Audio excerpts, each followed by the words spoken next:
Hello everyone, and welcome to our session on aldehydes and ketones. Today, we are diving deep into a fascinating and fundamental aspect of these organic compounds, their oxidation reactions. Understanding how aldehydes and ketones react with various oxidizing agents is crucial for predicting products, designing syntheses, and mastering organic chemistry concepts. We'll start with the basics, move through medium difficulty, then tackle hard-level problems, and finally, explore the most challenging and advanced aspects, including industrial applications. Get ready for an exciting journey. Let's kick things off with the easy stuff. We'll cover the fundamental differences in how aldehydes and ketones behave when faced with oxidation. Oxidation in organic chemistry generally means gaining oxygen or losing hydrogen. Think of it like this: aldehydes, which have a hydrogen atom directly attached to their carbonyl carbon, are quite eager to get oxidized. That CH bond is relatively weak and easy to break. Ketones, on the other hand, don't have this special hydrogen. They have two carbon groups instead, making them much more stubborn and resistant to oxidation under mild conditions. So, aldehydes easily turn into carboxylic acids, while ketones usually just shrug off mild oxidants. Now, let's look at the mild oxidizing agents specifically used for aldehydes. First up is Tollens reagent, famously known for the silver mirror test. It's an ammoniacal silver nitrate solution.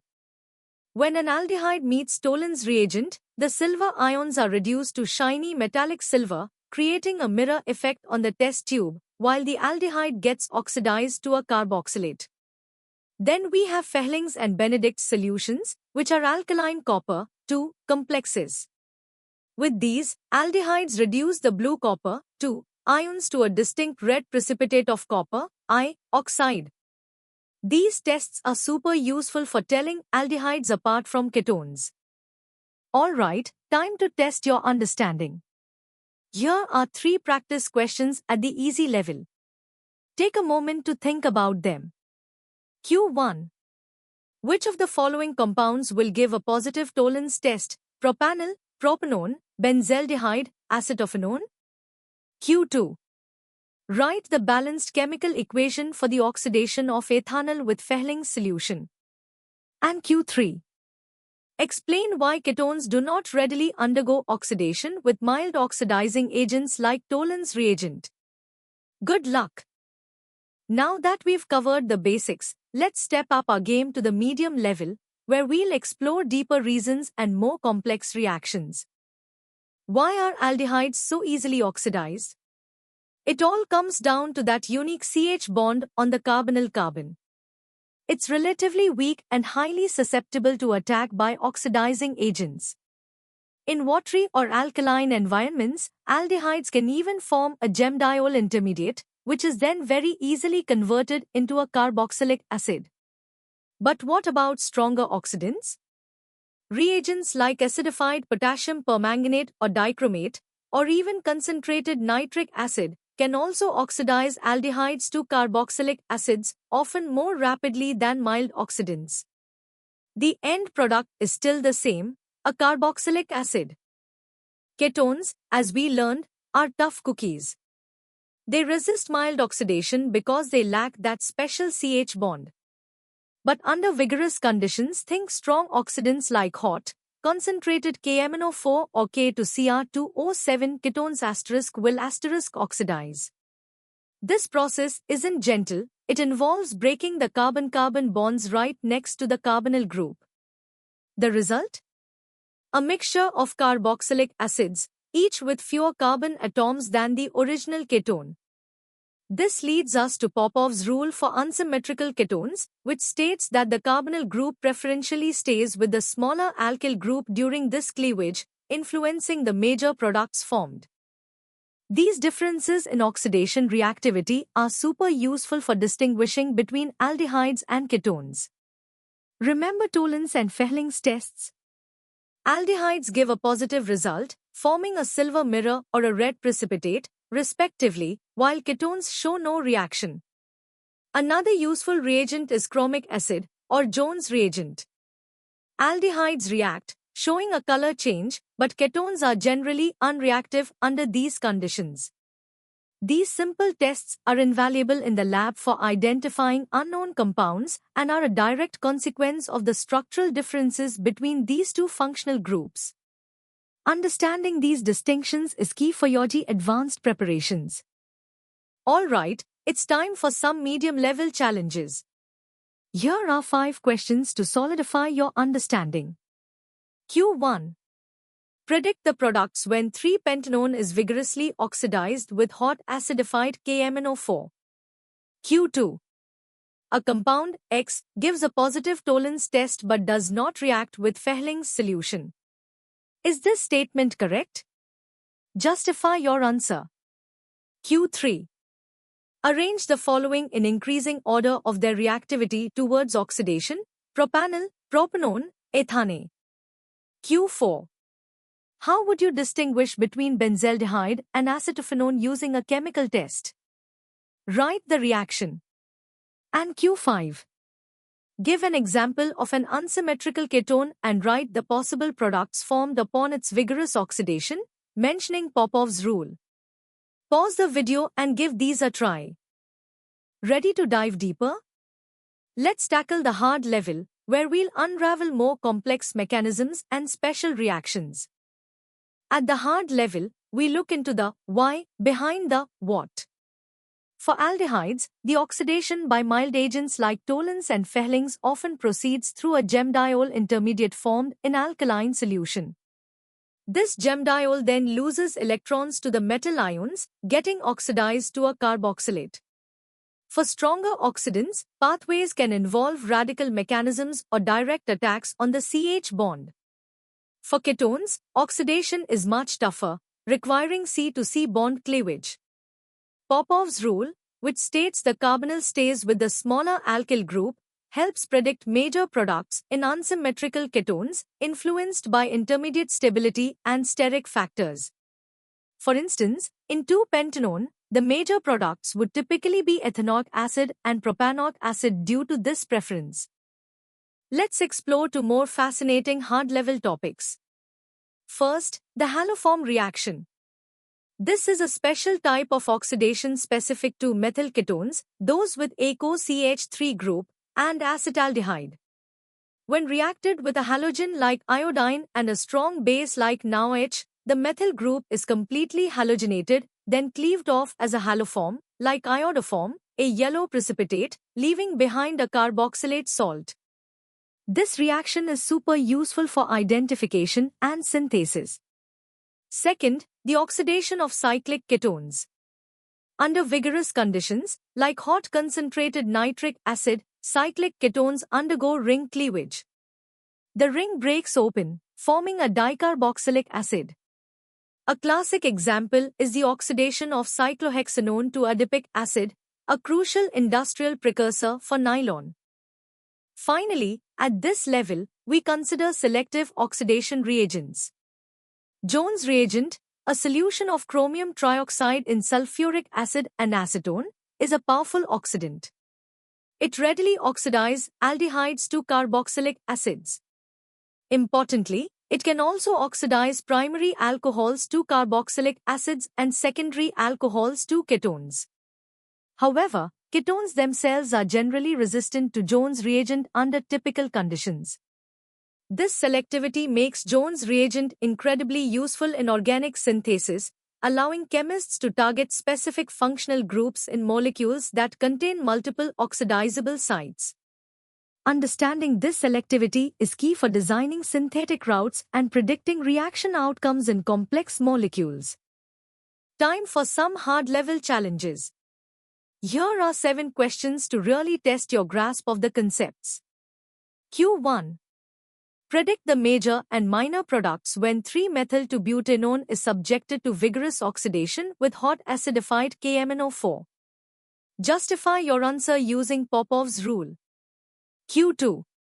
Compound A, C5H10O, gives a positive iodoform test but does not reduce Tollens reagent. Upon vigorous oxidation, it yields a mixture of ethanoic acid and propanoic acid. Identify A and write all reactions involved. Q3. Explain the role of the gemdiol intermediate in the oxidation of aldehydes by Tollens reagent. Q4. How would you synthesize adipic acid from cyclohexanol?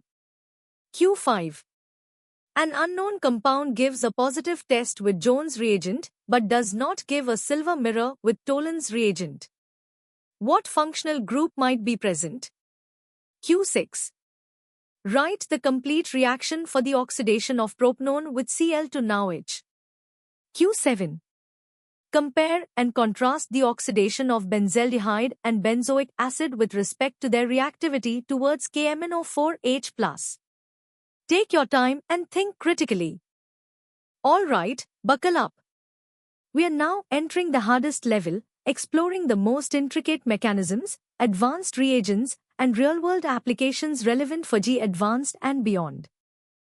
Let's delve deeper into the mechanisms of our mild oxidations. For Tollens test, the actual active species is the diaminocilver I complex.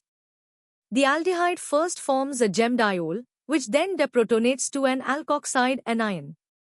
This alkoxide is the electron donor, reducing Ag+ to Ag0 while getting oxidized to a carboxylate. It's a precise two-electron transfer. Similarly, in Fehling's and Benedict's tests, the gemdiol reduces the complex copper, 2 ions to copper, I oxide. The tartrate or citrate ligands are crucial. They keep the Cu2+ soluble in alkaline conditions. These detailed mechanisms highlight the critical role of the easily oxidizable CH bond in aldehydes. Next, let's explore alpha oxidation with selenium dioxide or SiO2. This is a highly selective reagent that oxidizes at the carbon atom alpha to the carbonyl. For aldehydes, it can form alpha-ketoaldehydes or even decarbonyl compounds. For ketones, it specifically yields alpha-diketones. The mechanism is quite sophisticated, involving an initial Na reaction between the enol form of the carbonyl and SiO2, followed by a 2,3 sigmatropic rearrangement. This specificity makes SiO2 an invaluable tool in advanced organic synthesis for creating complex decarbonyl systems. Understanding this reaction pathway is crucial for predicting products in multi-step synthesis. Now, let's talk about the Baeyer-Villiger oxidation. This is a fascinating rearrangement oxidation where ketones are converted into esters or cyclic ketones into lactones using peroxy acids like MCPBA. An oxygen atom is actually inserted into a C2C bond adjacent to the carbonyl. The key concept here is migratory aptitude, which alkyl or aryl group moves to the newly inserted oxygen. This follows a specific order, typically tertiary alkyl being the most migratory. This reaction is synthetically very powerful, exemplified by the conversion of cyclohexanone to epsilon caprolactone, a precursor for nylon 6. Beyond the lab, oxidation reactions hold immense industrial significance. Think of adipic acid production for nylon 6,6 from cyclohexanone or acetic acid synthesis from acetaldehyde. These processes often involve strong oxidants and require careful control, highlighting the balance between efficiency and environmental impact, like managing N2O emissions in adipic acid production. Finally, let's revisit the haloform reaction with its detailed mechanism. It starts with 3 sequential alpha halogenations of the methyl group under basic conditions, forming a trihalomethyl ketone. The highly electron-withdrawing trihalomethyl group then makes the carbonyl carbon very susceptible to nucleophilic attack by hydroxide. This leads to the expulsion of a stable trihalomethyl carbanion, which quickly protonates to form the characteristic haloform, like iodoform, leaving behind a carboxylate. This is a powerful method for both identifying methyl ketones and for shortening carbon chains. Also, consider the oxidative cleavage of alpha-hydroxycarbonyls or racilloins. Reagents like periodic acid or lead tetracetate can precisely cleave the C-to-C bond between the hydroxyl and carbonyl carbons, generating smaller fragments. This technique is invaluable for structural elucidation and specific synthetic transformations, allowing chemists to break molecules at precise points. Now for the ultimate test of your knowledge with 5 hard-level questions. Q1. Explain the role of the basic medium in the mechanism of both Tollens and Fehling's tests for aldehyde oxidation. Q2. Predict the products when 3-pentanone is reacted with SiO2. Provide a brief explanation of the reaction type. Q3. Discuss the migratory aptitude in Baeyer-Villiger oxidation with an example involving a ketone with different alkyl groups. Q4. Outline the detailed mechanism of the iodoform reaction starting from propanone. Q5. Describe the industrial synthesis of adipic acid, highlighting any environmental concerns and potential greener alternatives. These questions require a deep understanding, so take your time. Here are 5 more challenging questions to push your understanding even further. Q6. An organic compound A, C4H8O, gives a yellow precipitate with I2NaOH but does not react with Tollens reagent. Upon reaction with MCPBA, it yields an ester B, C4H8O2. Identify A and B and write all reactions involved. Q7. Explain why benzaldehyde gives a positive Tollens test but does not give a positive Fehling's test under normal conditions. Q8. How would you synthesize 2,3-butanediene from 2-butanone using SiO2? Write the reaction. Q9. Compare the oxidation of primary alcohols, secondary alcohols, and aldehydes with chromic acid, Jones reagent, stating the products and conditions. And Q10. Propose a synthetic route for converting 2-methylpropanol to 2-methylpropanoic acid, using 2 different oxidation methods, one mild, one strong, and discuss their relative advantages-disadvantages. These are designed to make you think like a true chemist. And that brings us to the end of our comprehensive journey through the oxidation of aldehydes and ketones. From the simple distinction between these functional groups to the intricate mechanisms of advanced reactions and their industrial significance, we've covered a vast and crucial part of organic chemistry. Mastering these concepts is not just about memorizing reactions, but truly understanding the underlying principles of reactivity and selectivity. For more such in-depth educational content, practice questions, and interactive learning experiences, make sure to visit synapse.omaps.in. And don't forget to subscribe to our channel for regular updates and new lessons. Keep exploring, keep learning, and keep excelling in your advanced preparation.